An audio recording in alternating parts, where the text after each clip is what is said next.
سوال یہ ہے کہ تقلید کا ثبوت قرآن و حدیث کی روشنی میں عطا فرما دیں۔ یہ بہت ہی اہم موضوع ہے۔ مختصر یہ ہے کہ تقلید کا لغوی معنی ہے ہار پہنانا، اصطلاحی معنی ہے امام کے بعد دلیل قول کو تقاضۂ دلیل کے بغیر مان لینا۔ امام کے بعد دلیل قول کو تقاضۂ دلیل کے بغیر مان لینا، یعنی امام نے ایک قول کر دیا قرآن و سنت کو سمجھ کے، عوام نہ 30-40 سال پڑھ کے اتنی مہارت حاصل کر سکتے ہیں کہ وہ مسئلہ اخذ کریں۔ امام نے دلائل سے مسئلہ اخذ کیا ہے، امام کے پاس دلیل ہے، لیکن جس بندے نے عمل کرنا ہے عوام میں، وہ تقلید یہ ہے کہ دلیل پڑھنے اگر بیٹھ جائے تو ہو سکتا ہے اس حکم کا وقت ہی گزر جائے، تو وہ تقاضۂ دلیل کے بغیر اس پر عمل کر لے، یہ تقلید ہے۔ اس میں پراپوگنڈا یہ ہے کہ غیر مقلدین کہتے ہیں کہ یعنی یہاں سے ڈنڈی مارتے ہیں کہ تقلید یہ ہے کہ امام کا قول دلیل مانگے بغیر مان لینا اور اس پہ عمل کرنا، تو یہ ہے کہ یہ نبیوں کو نہیں مانتے، یہ اماموں کو مانتے ہیں، اور امام کا قول جو ہے وہ اس پر دلیل ہی نہیں مانگتے، کہتے ہیں امام نے کہہ دیا ہے تو دلیل کی ضرورت ہی نہیں، اور یہ ان کے پاس اس کی دلیل نہیں۔ حالانکہ ہماری ساری کتابیں جو ہے اس میں لکھا ہے امام کا جو قول ہے وہ با دلیل ہے، یعنی اس کا ماخذ قرآن ہے، اس کی دلیل سنت ہے، وہ با دلیل جو امام کا قول ہے آگے عامت الناس پر لازم نہیں کہ وہ دلیل پڑھیں، وہ حکم سنیں اور اس پر عمل کریں، کیونکہ دلیل ان کا نصاب نہیں، دلیل خواص کا نصاب ہے۔ اگر ایسا ہوتا کہ امام جو مرضی ہے کہتا پھرے اور پھر لوگ اس کے مقلد بن جائیں تو یہ سراسر گمراہی ہوتی، کیونکہ امام تو نبی نہیں ہے، امام تو اللہ نہیں ہے۔ تو یہاں امام جو ہے وہ اللہ اور اللہ کے رسول صلی اللہ علیہ وسلم کے حکم کے تابع ہے، اور اخذ کیا ہے حکم کو، آگے عوام کے لیے یہ ہے کہ وہ حکم سنیں، عمل کریں۔ اب اس کی مثال ایک سنو، ایک بندہ حج کرنا چاہتا ہے عوام میں سے، اب وہ حج کرنے کے لیے ایک ہفتہ پہلے مثال کے طور پر تیاری شروع کر دے، مہینہ شروع کر دے، عوام میں سے سال بھی شروع کر دے کہ میں نے سب سے پہلے حج کے فرائض کی دلیلیں پڑھنی ہیں، واجبات کی دلیلیں پڑھنی ہیں، وقوف ہے تو کیوں ہے، رمی ہے تو کیوں ہے، تو اس بنیاد پر لاکھوں لوگوں میں سے کتنے ہیں کہ جو ہر فرض سنت کی دلیل یاد کر سکیں؟ ہو سکتا ہے حج کا ٹائم ہی گزر جائے اور انہیں ابھی آدھی دلیلیں بھی نہ آتی ہوں۔ تو شریعت میں تو یہ ہے کہ وقت آیا ہے تو تم وہ کام کرو، دلیلیں علماء کا کام ہے۔ اب دوسری طرف وہ کہتے ہیں ہر چیز کی پہلے دلیل ڈھونڈو، تو دلیل ڈھونڈنے میں بہت سی چیزیں ایسی ہیں جہاں ان کے بڑوں کو آج تک نہیں ملی، عوام کو کیسے دلیل ملے گی؟ تو اس بنیاد پر یعنی یہ ایک بھنور میں ہے، یعنی خوشنما نعرہ ہے اپنی طرف سے، لیکن دوسری طرف مطلب خلاصہ یہ ہے سینکڑوں دلائل کی روشنی میں کہ یہ امام ابو حنیفہ رحمۃ اللہ علیہ جیسے امام سے لوگوں کو ورغلا کے 1.5 اینٹ کی مسجد کے امام کے پیچھے لگانا چاہتے ہیں، ادھر امام ابو حنیفہ، ادھر جو ہے ان کا کوئی چھوٹا سا کسی مسجد کا، وہ کہتا ہے جو میں کہتا ہوں وہ مانو تم۔ اور مجدد صاحب نے کہا چواں کرمیں کہ در سنگے نحاس، زمین و آسمان او حماس، یہ غیر مقلد اس کیڑے جیسا ہے کہ جو پتھر میں بند ہے، وہ سمجھتا ہے یہ نیچے زمین ہے اور پتھر کا اوپر والا حصہ آسمان ہے، یہی کائنات ہے، اسے پتہ ہی نہیں کہ پتھر کے اوپر کہاں آسمان ہے۔ تو یہ وہ غیر مقلدیت ہے۔ اب اس پر صرف ایک دلیل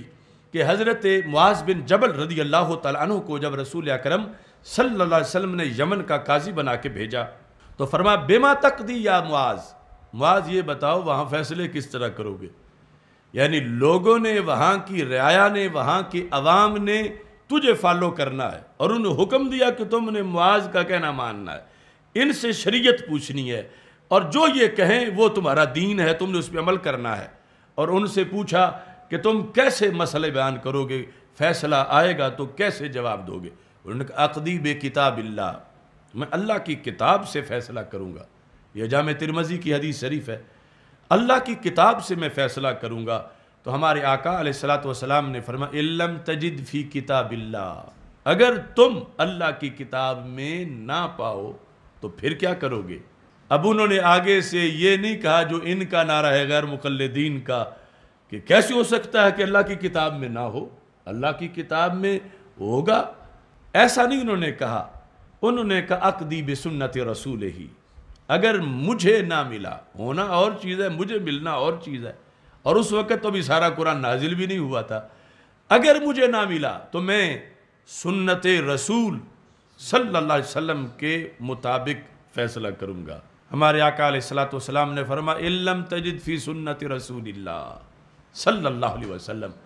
اگر تجھے سنت رسول علیہ السلام میں بھی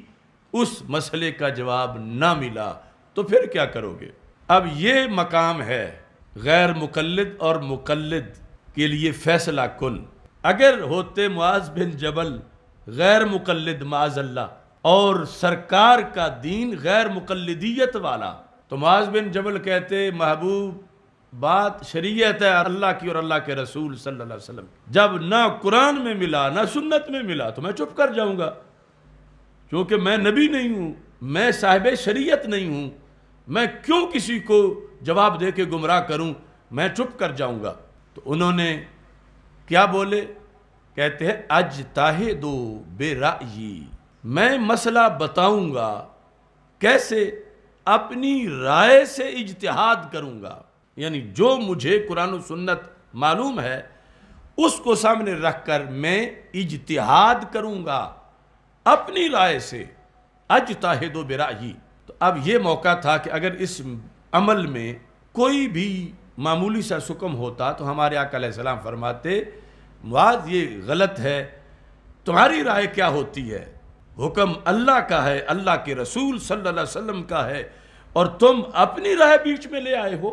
ہرگز ہمارے آقا صلی اللہ علیہ وسلم نے یہ نہیں فرمایا، بلکہ اتنا خوش ہوئے الحمدللہ الذی وفق رسول رسول اللہ بما یرضی بہ رسول اللہ صلی اللہ علیہ وسلم، ساری تعریفیں اس خدا کی ہیں جس نے میرے گورنر کو وہ بات کہنے کی توفیق دی جسے سن کے رب کے رسول خوش ہو گئے۔ تو اب حضرت معاذ بن جبل جب اجتہاد سے مسئلہ یمن والوں کو بتا رہے تھے اور یمن والے عمل کر رہے تھے، اس وقت کی جو کیفیت تھی اس پر تو ہم موجود ہیں کہ اجتہاد پر عمل ہو رہا ہے، اور حالانکہ سرکار دو عالم صلی اللہ علیہ وسلم اس وقت تو یہ آپشن بھی تھا، آج نہیں، اس وقت تھا۔ ہمارے آقا علیہ السلام فرما سکتے تھے معاذ بن جبل اتنی جلدی نہ کرو، اگر تمہیں نہ ملا قرآن سے اور نہ ہی سنت سے تو تم میرے ساتھ رابطہ کرنا، کیونکہ ابھی تو قرآن نازل ہو رہا ہے، ہو سکتا ہے تمہارے بعد جو آیتیں اترے اس میں اللہ کا حکم ہو، یا یہ ہے کہ میں خود صاحب حدیث تو موجود ہوں، میں فیصلہ کروں گا، تم جلدی نہ کرو۔ تو ہمارے آقا صلی اللہ علیہ وسلم نے یہ فیصلہ کیا کہ میری ظاہری حیات میں خود یہ ٹریننگ کروا جاؤں، میں خود اس عمل کا جھنڈا لہرا جاؤں کہ جب قرآن ابھی نازل ہو رہا تھا اور ابھی اللہ کے رسول علیہ السلام کی سنت کا سرچشمہ ابھی جاری تھا، اس وقت اگر غیر نبی کا حکم دلیل کی روشنی میں مانا جا سکتا ہے تو پھر قیامت تک جب نہ وحی آئے گی نہیں اور نہ سرکار صلی اللہ علیہ وسلم کی نئی حدیث آئے گی تو پھر تو بطریق اولا تقلید ہی کی جائے گی۔ دنیا میں لگا